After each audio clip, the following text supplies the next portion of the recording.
این زمین را ارج از عرش است.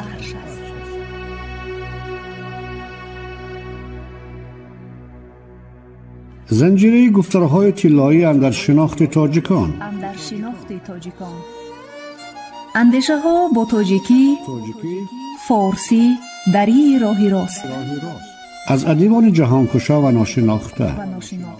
اعتبار گذشتگان در آثار بزرگان جهان. این زمین را ارج از عرش است.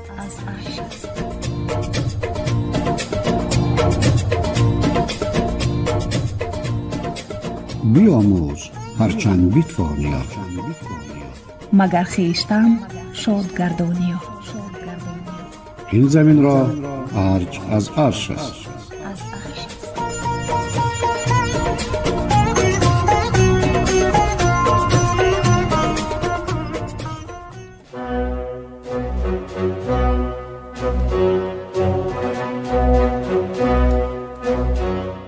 شنونده عزیز، شما خوانشی بدیعی را تحت عنوان داستان نازگل در پیشنهاد مؤلف جانبک اسراریان و کارگردان زبیدالله جان محمد میشنوید.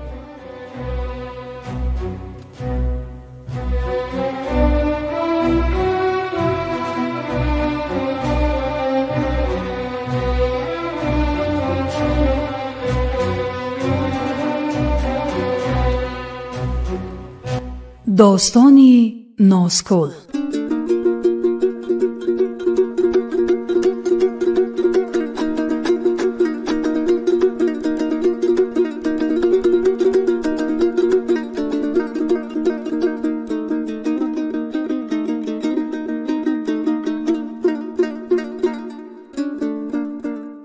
خاکی مرا جزیره خشک گمان مبر.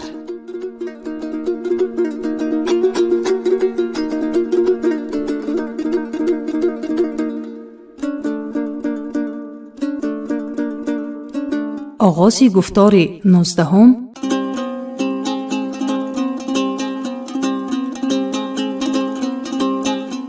در این باب آثار بیش از 1000 ساله هولبوک نمونه برجسته هنر نیاگان است و پژوهش جدی منطقی نیاز دارد.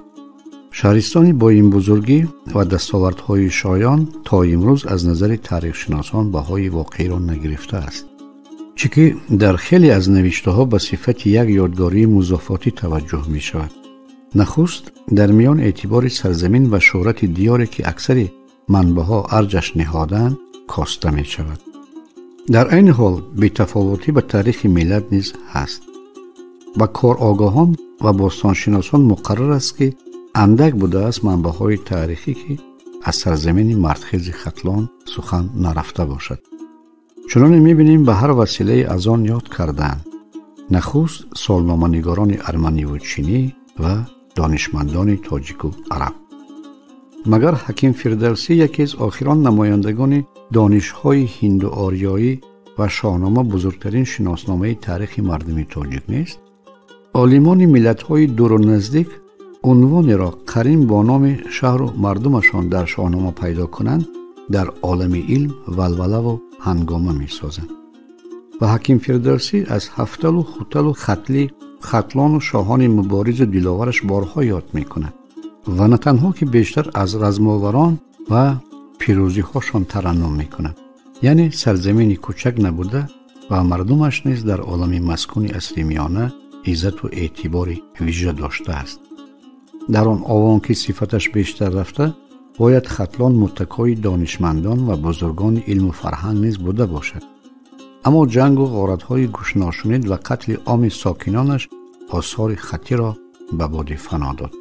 گویا این همه نادیدنی و نانمایان بوده است که این زمان با علت حسد بسیاری از سیاه‌دلان غرض در خونش نشسته را هیچ از باطن بیرون نمی کنند و با آسیاب ترکگرایان آب می بندند. منظور من این است که باید به ماهیت پدیده ها و واقعیت تاریخی رسیده باشیم. چنان ختلان اثرهای عصر در حوزه فرهنگی بلخ قرار داشت. گمان بنده در عصرهای 9 و 10 مرکز از هولبوک پیشین حال و هم با نام هولبک دهه‌ای هست در دهات جماعت عرب به هولبوک حفر شده باید کوچیده باشد.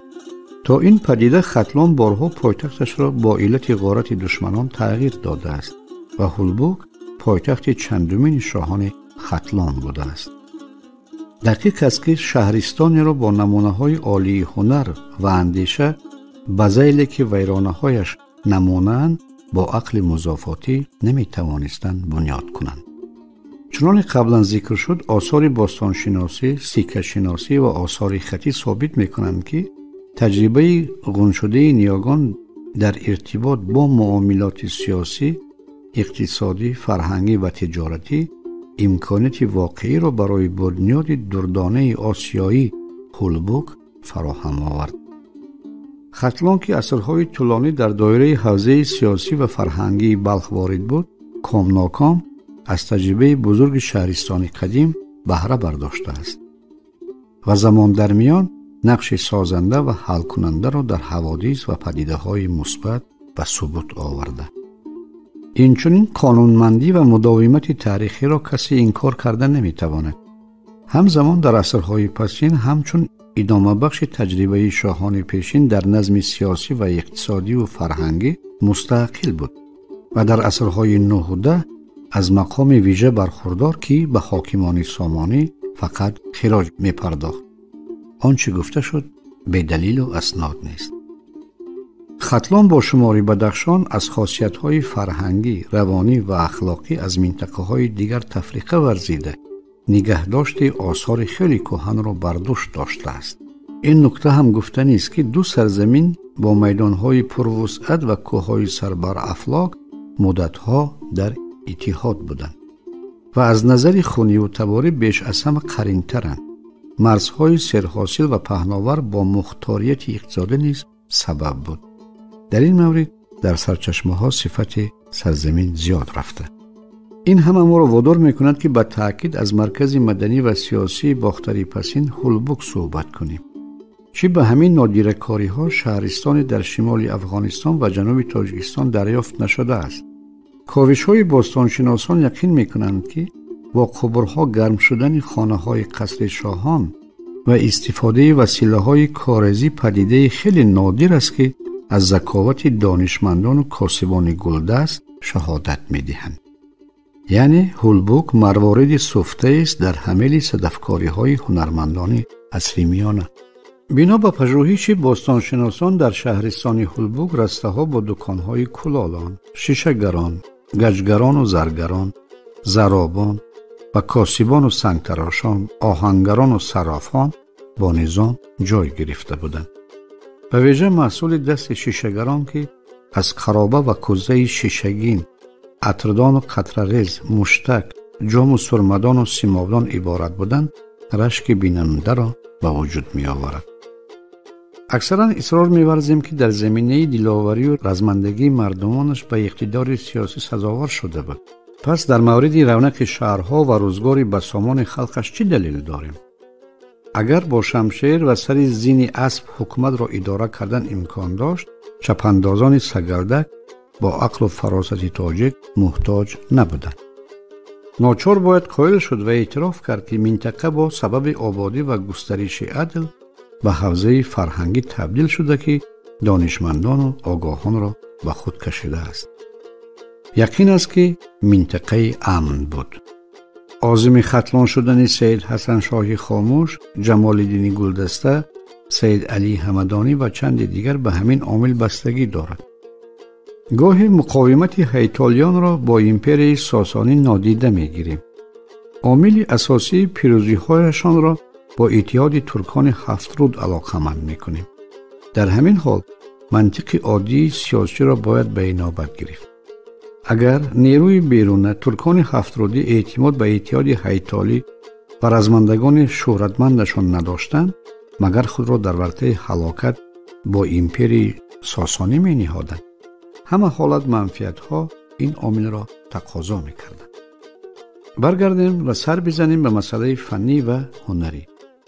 بابا جان غفورов در زمینه آثار ارزشمند تاریخی و کندوکاوی باستانشناسی نتیجه می‌گیرد که مصنوعات شیشه در برابر شهرستان‌های سمرقند و بخارا در هولبوک خوب رواج داشت و کارخانه‌های شیشه‌گری در نیسا، مرو ترمیز و هلبوگ پیدا کرده شده بود.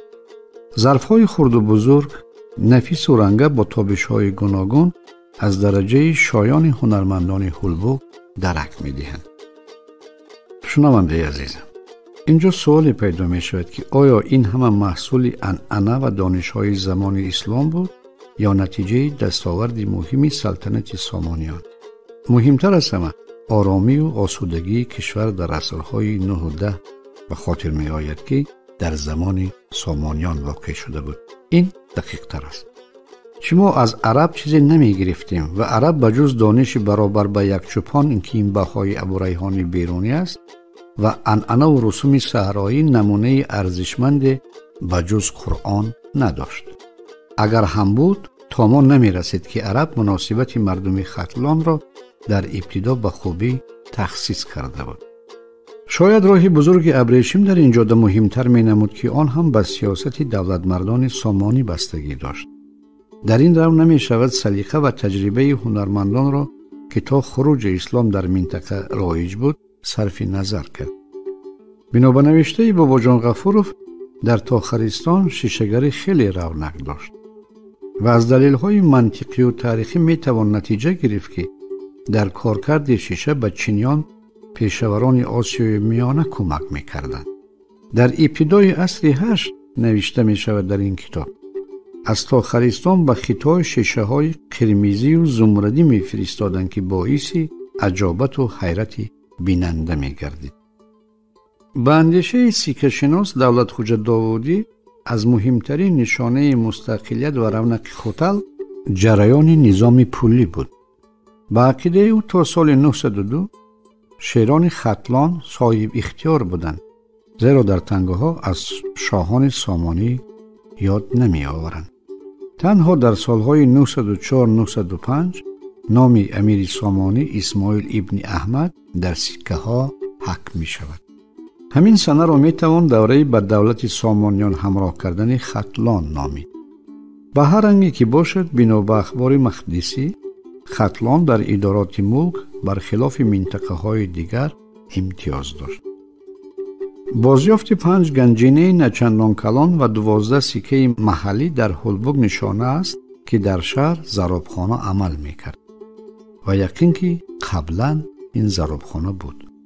موافق آموخته عالم روس نستیچ، نخستین ضربه سکه های خوتل و سالهای اول حکومت عرب ها سالهای 793-794 میلادی راست می آید.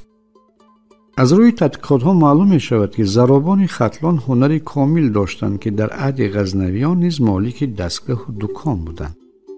موافق معلوماتی آنها سال 1008 پس از شکست قرخانه ها محمود غزنوی ختلان را ضبط کرد و در زمان پسرش سکه ها در هلبوگ با نام مسعود زده می شدند.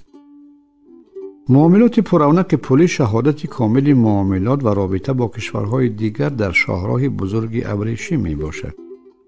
به اندیشه دولت خوجه داودی شاهراه شاخه های زیادی منطقوی داشت که هلبوگ در مسیر یکی از آنها بود. او می نویسد: یکی از این شاخه ها از وادی وخش آمده از کوه چالتا گذشته تا به هلبوگ می رسید. شاخه دیگر از وادی حصار به واسطه نارک، پل سنگین و نغره نیز تا به هلبوگ می آمد. یعنی 2 شاخه و 2 راهی بود که هلبوگ را به تجارت منطقوی پیوست می کرد. در برابر جهاز معمولی، پوشاک و پر، انواع میوه ها، اسباب و افزار روزگار، نمونه های صنعتی عملی و مونومنتالی به ختلان وارد می شد. اگر درهم‌های ضرب هلبوگ تا به اروپا رسیده باشد، پس افزارهای پرنگار و کتیبه‌دار در مرکز سرزمین پهن شد. در هلبوگ چلچراغ برنجی به دست آمده است که نمونه‌اش در عراق و سوریه دیده می شود. نشانه دیگر انکشاف تجارت بین المللی در راه ابریشم آینه برنجی تصویر و کتیبه‌دار می باشد که در هلبوگ یافت شد. یک طرف آن سفته بوده، در طرف دیگرش تصویری برجسته 2 سفینکس، یعنی جانور تخیلی که تنش شیر و سرش زن است، پشت به پشت ایستاده برجسته تصویر شدند. همین گونه سراب محصول هنرمندان آسیای خرد بوده و دیگر منطقه ها از جمله هولبوک پهن شده. در مجموع می توان نتیجه گرفت که سرزمین ختلان از دوره‌های خیلی کهن مکانی آباد و یکی از مرزهای روابط بین المللی به شمار می رفت. هنوز سالهای 50 عصر گذشته در پوشنگ ناحیه دنقره از طرف گیولوگ بوزروکوف تنگه زمان هخامنشی در سال 2018 در منطقه کولاب همین گونه دریک به دست آمد که در روی آن شاه سری زانو با کمان در دست چپ، جامه دراز و تاج بر سر تصویر شده است. در این روند سال 2020 از ناحیه شمس‌الدین شاهین سکه به همتای را عبدولی شریف زاده دریافت نمود که به عصر 6 تا میلاد به دوره شاهیگری لیدیا تعلق دارد. این بازیافت در این مرکزهای علمی را برای ختلان باز هم کشاده تر کرد. در مورد رونق دیگر ساحات که یکی بر دیگری در پیوندی است می توان دلیل و دستک فراوان خیروار کرد. ضمن پژوهش اکادمیک نومان نعمتوف شیشه‌کاری و شیشه سازی در زمان سامانیان به زینه کمالات رسیده بود. پیشوران هولبوک در آماده کردن شیشه های تیریزه که در عمارت های اداری و قصرهای اشرافان استفاده می شد تجربه داشتند. اسباب های شیشگین روزگار، سادگونه، جام و پیمانه های پایدار، گلدان ها، کوزه و ظرف های خرد و بزرگ نشانه هنر عالی بودند. عطردان های گردن باریک، صراحی به شکل کدو، لعلی ها برای شیرینی ها، ظرف های خرد برای سیماب و دارواری و غیره که قسمت در گردن و بدن گلکاری داشتند دوران شکوفایی را نمایش می دادند. عنعنه اجداد را ادامه و رواج داده کاسبان از شیشه مهره های گردن و شاهمات می ساختند. از یک طرف نمایش رواج هنر و از طرف دیگر نشانه از رونق علم فارماکولوژی و عطریات بود. از مشاهده و آموزش بازیافته به هنر، نزاکت و زرکاری سازندگان مفتون باید شد. مصنوعات ظریف، شفاف و خیلی نازکند. در یکی از پیمانه هایی که پایدار است اسبان مشهور ختلانی تصویر یافتند. در دیوارهای اشیای شیشگین تصویر نمودن سیمرغ افسانوی باستانشناسان را به حیرت آورد. این نمونه ها معنای عمیق داشتند. سیمرغ که رمز کمال و آینه جمال است و تصویر اسبان ختلی که اشارات به افتخارات سرزمین بوده است از تفکر خیلی عالی و تنپرستانه دلیل و دستک می باشد. دریافت دو نیم کاسه‌ای با استفاده سبک گیاهی و زوامورفی که با رنگ‌های زرد و سرخ و سبز و سیاه تصویر شده‌اند از صنعت مصوره سازی و رنگ سازی دلالت می‌کنند. چنانکه گفته شد پس از گسترش اسلام سبک نباتی و تصویری حیوانات که با نام سبک وحوش یا زوامورفی مشهورند افضلیت پیدا کرد، خاصه در ساخت و ساز ظرف‌های سفالین. هنرمندان هولبوک ظرف‌های خرد و بزرگ را نفیس و لطیف و نازک می‌ساختند. گلکاری و تصویرهای گردی تنه و درون و عمق ظرف‌ها خیلی با مهارت انجام داده می‌شدند. بنا به تحقیق کولیامین در ظرف‌های هولبوک تصویری طرح و سورا و انگاره فراوان حیوانات افسانوی و واقعی را واخوردن ممکن است که رمز و تمثیل‌های هدفمندانه دارند. او اشاره به تصویر کو می‌کند که خیلی عالی است و به واقعیت نزدیک. کو با گردن دراز خم زده، دم کشاده و حالت شنا تصویر شده است. اسب باری اول در پاره از سفالکاری‌های هولبوک پیدا گردید که پای و قامت موزونش مثل اسبان اخلتیکینی، همان ختلانی، خیلی روشن و دقیق تصویر شده بود. اما آن مصوره یگانه اسب از هولبوک نبوده است. هنوز سال 1961 از ارک شهر طبق کلان پیدا کرده شد که دیامترش 48 سانتی متر، یعنی تقریبا نیم متر بود. در قسمت بالایی ظرف تصویر 4 اسب بادپای ختلانی در حالت چارخیز موزون مجسم شده بودند. پایهای پیش در هوا جلوه دارند و دو پای پس در حالت کندشوی از زمینند.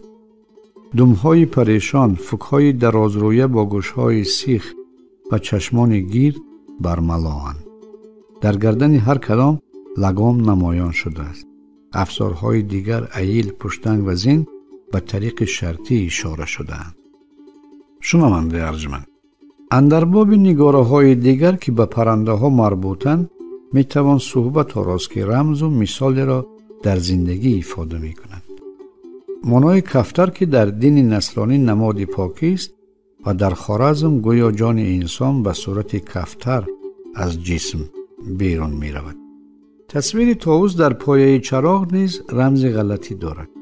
اصلا تصویر طاووس نمونه شادی افزایی است و در این نگاره ها به نظم کشیده شده‌اند که گویا جانور رقص را اجرا می کند. معلوم است که طبق نوشته عالمان در عنعنه های آریایی طاووس همراه و همسفر الهه اناهیتا می باشد. از روی اخبار طبری و نرشخی طاووس را در بخارا در خانه آتش و خانه ازیدان نگهداری می کردند. از روی پژوهش نمادشناسان طاووس در عنعنات خلقهای عالم به یک رنگ شناخته نمی شود. قسمتی از محققان طاووس را نشانه خودنمایی و خودفروشی تفسیر می کنند. یونانیان طاووس را در بستگی با چتر دومش نماد خورشید، چینیان حامی صلح و سازندگی، مسیحیان رمز چرخ و آفتاب و جاویدانی می دانستند. در برابر این همه در شناخت نیاگانمان طاووس تمثال زیبایی و قدرت تفسیر می شود. اسلام نیز با گسترشش تصویرهای طاووس را مانع نشد. چه در سنت عرفانی طاووس نماد تمامیت است و تمام رنگها در چتر کشاده دومش جمع آمده است. او نشانه همذاتی طبیعت کل مظهرات و نمایانگری لطافت آنهاست. یکی از دستاوردهای عالی و هنری کلالان هولبوک در شاهکاسه نادر نمایان می گردد که گروهی باستانشناسان با راهبری یوسف شاه یعقوب شاه پیدا کرده بودند. بلندی کاسه 8 سانتی متر، دیامترش 22.5 سانتی متر و قفسه دیوارش 5 میلی متر بود. طرز ساخت و آرایش شاهکاسه خیلی سره و زیباست. معلوم که زیب دسترخوان حاکمان دوران بوده است، ولی مهمتر از همه سخن از باب کتیبه نگاری می رود که با مهارت خاصه و مضمون بلند منطقی نوشته شده است. کتیبه را خطشناس ممتاز عبدالولی شریفزاده خوانده به طریق ذیل شرح می دهد. از جمع خوانش واژه‌های الهیده برمی آید که در شاهکاسه الحد من علامت الفقد، یعنی خشم نشانه باختن است، نوشته شده است. آنچنان دیده شد سخن از باب قسمتی از آثار شهرستان می رود که در مدت سالهای دراز به دست آمدند و قصر و کاخ حاکمان ختلان عالم دیگری هنری است. دیج حاکمان هولبوک با اندیشه خمیلنیتسکی نمونه برجسته صنعت معماری دوران می باشد. در پیشتاق بنای حاکمان نمونه‌های زیبای عنعنه پیشین، تصویرهای سوستی با ستاره‌های 8 قیره که نماد خورشیدند و نقش‌های اسلامی کتیبه‌ها با خط کوفی شکفته که با گیره‌های بخت و تصویرهای گیاهی پوره شده‌اند توأم افتاده‌اند. یعنی هنرمندان با غایه نو با اسلام ساختند، ولی در آرای عمارت عنعنه‌های پیشین را فراموش نکردند. مشکلات آموزش قصر شاهان در شکل‌های غیر مقرری و سبک و شیوه نادر معماری نهفته است. چنانچه در برابر در طرف‌ها استفاده نمودن خشت‌های پخته 21-23 سانتی متر و یا 28 تا 30 سانتی متر، خشت‌های درازروی 18 و 27 سانتی متر و قوسی 4-5 سانتی متر به کار برده شده برای زیب دادن فرش‌های یک دایره بینا خشت‌های 6 گوشه هنرمندانه مصرف گردیده است. бино ба пажӯҳиши хмелнитский хиштҳои дарозрӯя дар ҳамин давра танҳо дар Самарқанду Узген ва чанд ҷое ки хеле дур аз Хулбукам ба кор рафта маснуоти шашгӯша барои фарш падидаи нодир мебошад. ба анъанаҳои гузаштагон содиқ будан ва намунаи шаҳристони замонавӣ эътироф шудани Хулбукро ҳамоми умумӣ ки 150 метр шарқари қалъа воқеъ аст собит мекунад. андозаи ҳамом 19 ба 17 метр буда аз хишти пухта сохта шудааст ки ҳаҷми баъзеашон 60 ба 40 сантиметр аст. ҳамом аз dahlez 5 ҳуҷра ва бухона иборат буд. деворҳои андоваи дошта бо рангҳои гуногун наққошӣ шуда буданд. ғалатӣ ва ғайримуқаррарӣ буд кашфи ғуллаҳои обгузар ки қалъаро на танҳо бо оби поки ошомиданӣ таъмин мекард, балки усули гармидеҳии хонаҳо бо оби гарм буд. ин кашфиёт олимонро ба ҳайрат овард. дар асри 10 усули бо буғ ё оби гарм ки маркази ягона дошт, мӯътадил гардондани ҳарорати маҳаллии зисти ҳокимон воқеан ҷойи ҳайроншавӣ дорад.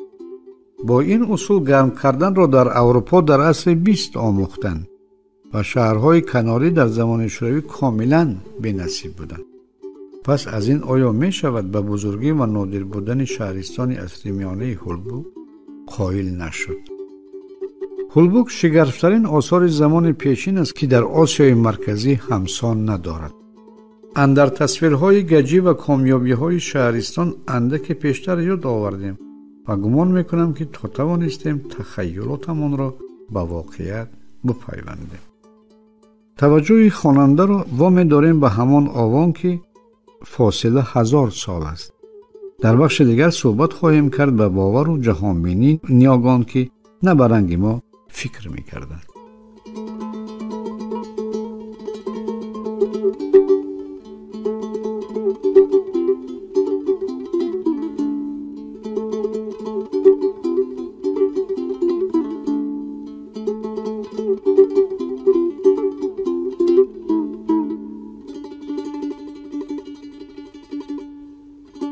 انجامی گفتاری 19.